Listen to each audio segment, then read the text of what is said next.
The Reedy Set Grow podcast with Trish Reedy. Welcome to Reedy Set Grow, the podcast that inspires you to grow into the person you're meant to be. I'm your host, Trish Reedy. I'm a local mortgage lender, and I just love our community. I love the people here in Kansas City. So I am excited to bring to you another awesome Kansas Citian today, Haley Bland Walsh. Thank you for joining us. You bet. I'm excited. So Haley owns City Gym. Mm-hmm. Tell us about City Gym and how you guys are a little different. So we are a locally owned, locally operated gym. And that's sort of our front. But what we do is welcome folks in, help them feel safe, inspire them to feel powerful and strong, and then get them connected to the biggest, best versions of themselves. So then we push people out the door and make them superheroes in their life. I love it. Yeah. I love it. Yeah. That's exactly what we want this show to do. Yeah, great. Just in a different way. So tell me a little bit more. Tell me more about how do you do that? So I was a lifelong athlete. I got into the fitness industry because I was a former professional athlete that didn't want a real job. So I thought, oh, how hard can fitness be? And I started working in a corporate gym environment and very quickly began to realize the transformation that was possible with people when they started feeling connected to their physical body. So you mentioned before we got started that one of your favorite things is, or one of the things you want to do is to be able to do a pull-up. I want to do a pull-up. I feel like I will be so strong if I can do a pull-up. Exactly. So that's actually why I stayed. Watching the transformation that happens with people when they feel physically strong or they display physical resiliency or physical grit, then ripples out into their life. And so then they feel like a better spouse or a better, mortgage lender or, they're better at their job. They're better in their community. So, we do that through a variety of programming. We have group fitness classes. We have personal training. But really how we do it is through our community, our culture. We've got a bunch of treadmills and weights, but none of those things make any difference if you don't feel something when you walk in the door. Yeah. So that's really what we're focused on. That emotional component that goes with it. Yeah. When you walk. What's different? I mean, I've been to a lot of different gyms. Yeah. And there's some that I would go back to and there's some that I would not. Definitely. Me too. Right? Yeah. So I took the best of all the gyms that I wanted to go back to and said, what if we, kind of compounded that and then created an environment where folks from the minute they walked in the door felt safe. So, one of the things you hear is that one of the reasons people don't come into a gym is because they're worried about high pressure sales, right? So from the minute you walk in, it's a totally different experience. You need a 50 package training session. Exactly. Right. I mean, most gyms and studios make money selling you stuff you never need. And you probably won't use. And they hope that you never use it, right? That's literally their business model. And that's the opposite of City Gym. So the person at the front desk isn't getting paid more to sell you a membership. Their job is to give you the most exceptional customer service that they can possibly muster. Many of those folks are actually from our community. So we often hire members who just love City Gym so much that they want to be able to talk about it and get paid to do so. Yeah. Right. And so that's the first thing you're going to notice. We try to be as intentional about being inclusive as we possibly can. So our setup is inclusive. We actually have single stall shower suites and bathroom suites. So for folks where like showers and locker rooms feel like an overwhelming or intimidating place, it's never something you even have to deal with. You have your own private space, which, believe it or not, is a big barrier for folks. Yeah, I can imagine. Yeah. For any number of reasons. For any number of reasons. Yeah. And so our job has really been through the program we offer, through the policies that we hold, and the space, the actual physical space we create, that folks feel safe when they come in. So that's something that people feel, they just say it feels like home, feels like a community. Yeah, that's cool. So that makes me think about the Google spot that I saw. Tell us about that. Yeah, so that was kind of interesting. It was one of those things where right place, right time. So I mentioned that City Gym is born of the belief that a gym should be more than a place to work out, should be a place to belong. So in that same vein, in creating actual physical space where people feel safe, one of the communities that I was really focused on was supporting the TGNC community, so transgender, gender nonconforming folks. So folks who traditionally don't feel safe in locker room settings. Sure. Maybe they don't fit into the binary of a male-female locker room space, or they're in the middle of a transition. So in creating a locker room and bathroom space, I worked with my my architect to create private shower stalls. So I knew that there were folks out there who needed that space, and I sort of created that space in anticipation that they would show up, and then just sort of started planting seeds. So when folks would come in, I'd give a tour and talk about the space being inclusive and saying why. And pretty soon, people started coming in the door and asking about our private shower suite. So serendipitously, a guy walked in the front door and said, some friends of mine got a tour this weekend, and they said, you have private shower suites? And he said, can we walk away from the front desk? So I said, sure. And so as we started to walk away, he kind of lowered his voice and he said, I'm trans, and I've reached a place in my transition where I can no longer be in a locker room situation where I feel super safe.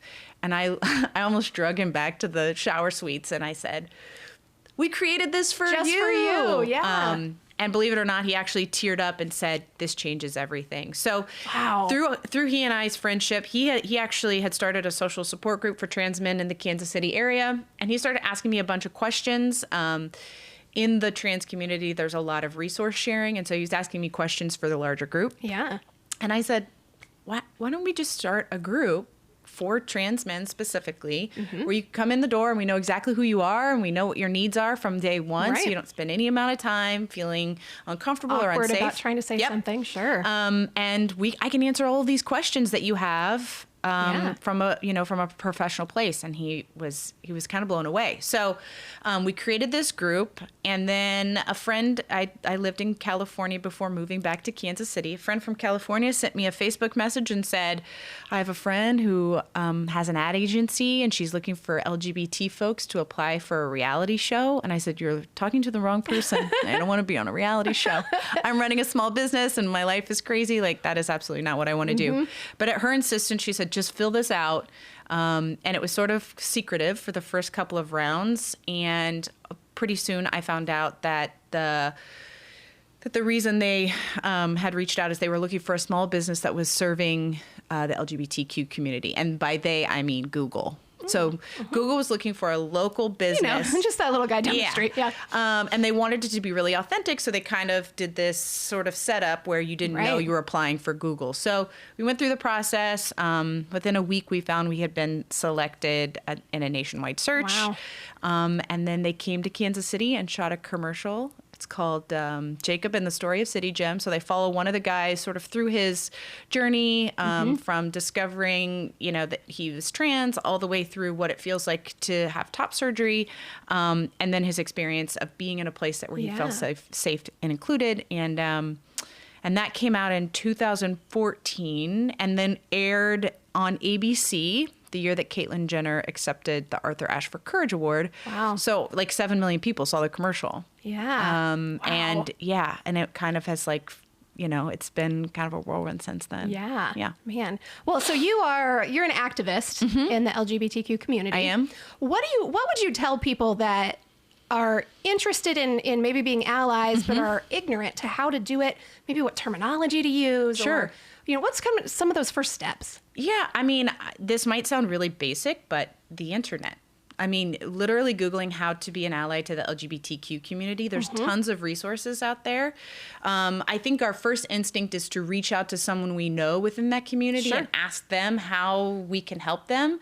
But sometimes that feels like the burden then is on the person that is needing the support. So I always encourage folks to ask other allies or to do a little bit of research on their own. If you do have someone in your life, asking them ahead of time, like, hey, this is something I really want to get better at. I have some questions. Do you feel like you have the capacity that we could have this conversation? Sure. Just even asking rather than sort of like, Help me. can feel like an invitation rather than a mandate. And so that's always really helpful too. And then I think it's, I think it's leading with your heart. And, a lot of times people say, well, why the LGBT community, or like, well, I'm more interested in racial equity, et cetera. And the thing I always emphasize to folks is our rights are not pie pieces, right? They're not in a silo. Right. So my rights as a member of the LGBTQ community are tied up in racial equity rights and women's rights, et cetera. So if one of those minority communities feels more sort of like a calling for you, that's great. But in helping one specific community, the goal really is to move everyone forward. Right. So being intersectional in that approach too, I think is also something that's really important. Yeah. And I think that's definitely one of the mindset more of abundance and scarcity. For You know, sure. just because you're with them doesn't mean you're against me. That's exactly right. Yeah. I mean, I think that there's a lot, there can be from a fear mentality, from a fear place. If you get something, then there's less for me. And so what I really try to emphasize to folks is more means more. Yeah. There's enough for everyone. And if we're living saying, I have something that you can't have, well, then that is actually, you know, that's taking something away from us, rather than all of us rising together. So Yeah. Yeah. Wow. Yeah. Wow. Gosh. So tell me a little bit, maybe, are you willing to share a little bit more of your personal story and Sure. journey there? Sure. I think that'd be interesting. Sure, yeah. So, I mean, I grew up in Kansas, actually grew up in Leawood, Overland Park. I went to Catholic school for 12 years. Everyone I knew was exactly like me, except they weren't, right? Right. So I went to Catholic school too. I get it. yeah, so I had actually a really like lovely educational experience, have really beautiful friends, but I always knew that I was different. And living in a community that was very homogenized, there was always this part of me that thought, man, I can't stay in Kansas City. You know, I can't stay in the metro. I don't know anyone like me. Ellen was the first person when she came out, was the first person, the actual person. I knew that the LGBT community existed, but I didn't have a person that I could say Right. that person is like me. And so that's how that, you know, in 1999. Right. Right. So as I went away to college pretty firmly believing that I couldn't be in Kansas City and be the biggest, fullest version of myself. So I went away to college. I played some professional soccer. I lived in San Francisco for almost 7 years, 7.5 years. And then what I found was as I was evolving as a human being, so were folks in Kansas City. Yeah. You know, these folks that I had grown up were having diverse lived experiences. Maybe they had moved away or they had friends and family that were coming out. And so I actually came home for my grandmother's 80th birthday, and my sister and brother-in-law had just bought their first house in Brookside. And she's 5 years younger than I am. And I was sitting out in the backyard and we were having a glass of wine, and I was like, tell me about your house. And when she told me how much she paid for her house when I was living in San Francisco, saving every penny I was making, trying to buy a, studio apartment. Right. It kind of hit me like a ton of bricks. And then the next day we were at Etc. having breakfast, and I said, so all this looks so cute, Brookside local, like where's your little local gym? And she's like, there's not one. And I said, oh, of course there is one. Yeah. And then she, ate a bite of pancake and said, you should move home to Kansas City and open a gym. And I said, that's the dumbest thing anyone's ever said to me. I live in San Francisco. I've got a corner office. I had worked, 15 jobs until I could work 13 jobs. I mean, I just really hustled in SF. But yeah, it was like somebody had opened Pandora's box. Yeah. I was And then that idea was there. that idea was there and was insistent, waking me up every night. I was like writing down notes. It just literally poured out of me. So within 6 months, I'd sold everything I couldn't fit into my car and moved into my parents' basement in Leawood. And so I'm going to open a gym in Waldo Brookside. And that's the genesis story. But knowing the environment that I had been creating with my clients, working in many different gym environments, for-profit, nonprofit, and I just thought, I think there's a different way forward. I think there's a way that we can be more inclusive in an industry that really focuses on exclusivity or a certain, body type or perfection. Or I just felt like there was a different way forward, and that for me, wellness and fitness was really just the laboratory. Like the gym is the laboratory for the person to put all these tools in their toolkit so that they can go out in the world and feel really amazing and make an impact. Well, and it is wellness and fitness. Yeah. It's not just the fitness of your That's physical body. Right. It's the There's- wellness of your. yeah. So be fit, be well, belong is our tagline. Okay. We feel like that kind of encapsulates everything. That was one of those things that Yeah. was sort of delivered to me through these nighttime writing Right. sessions. It was pretty fascinating because it sort of was born through me. Once I said yes to the idea, it was like I kind of got out of the way. That's great. And so, yeah, and I would say the community that we have created, the way that folks care about each other and take care of each other, and really it's been so demonstrated through this pandemic as we were closed. I had people handwriting letters and sending in, saying, hey, how can I help? I don't live in Kansas City anymore, but I've been a member of City Gym and it feels like a family Wow. to me. And That says a lot. it says a felt lot. it was so it made me feel so so great that folks felt at that time that they wanted to give back, because I'm one of those people who feels much more comfortable giving. Sure. So during that time of folks reflecting back what an impact City Gym had made to them was a real practice in receiving, and it was really it was amazing. Yeah. So remains amazing. People who've continued their memberships who don't feel comfortable coming in, but they want City Right. Gym to exist when they are able to come back in. I mean, a lot of people have made kind of values-based decisions. So Yeah. it's been awesome. So tell me a little bit just about being a small business owner in general during a pandemic. I mean, there's a whole lot to unpack there. So much to unpack. So I joke all the time and say, I am literally in the business of being inside, breathing hard, and touching things. Right? That's literally, that is Yeah. what we do.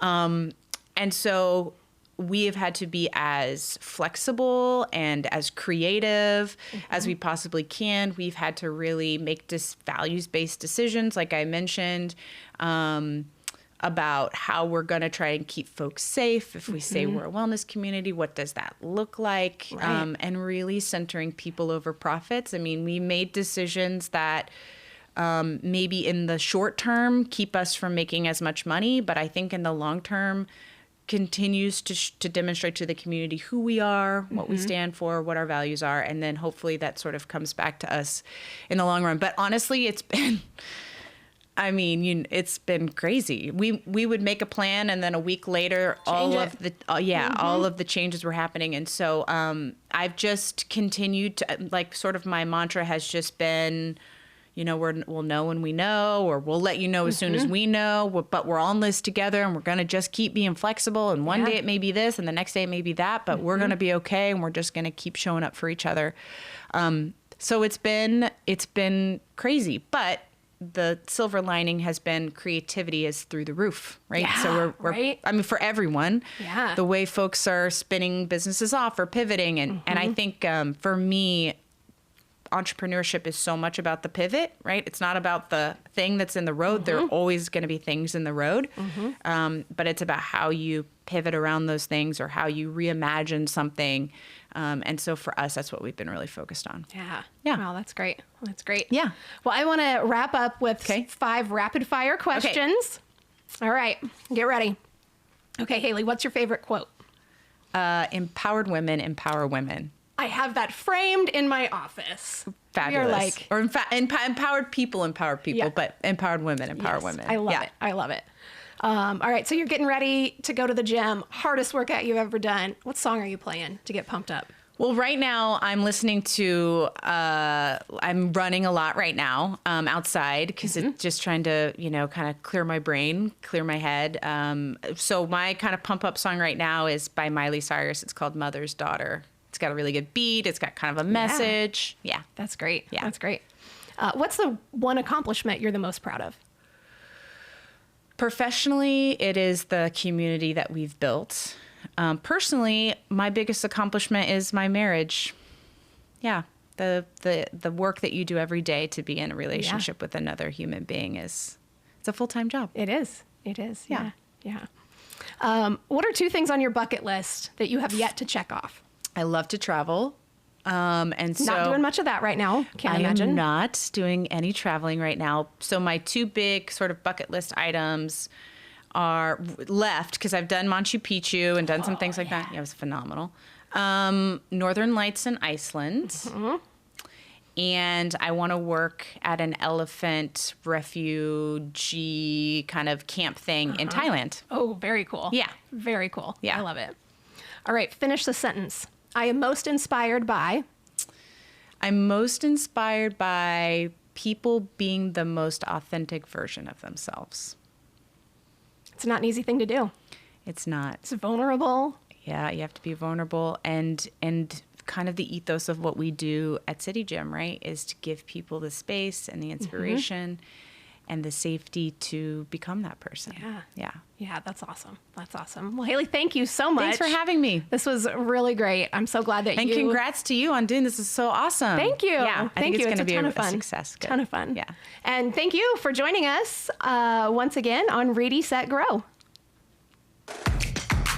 The Ready, Set, Grow podcast with Trish Reedy.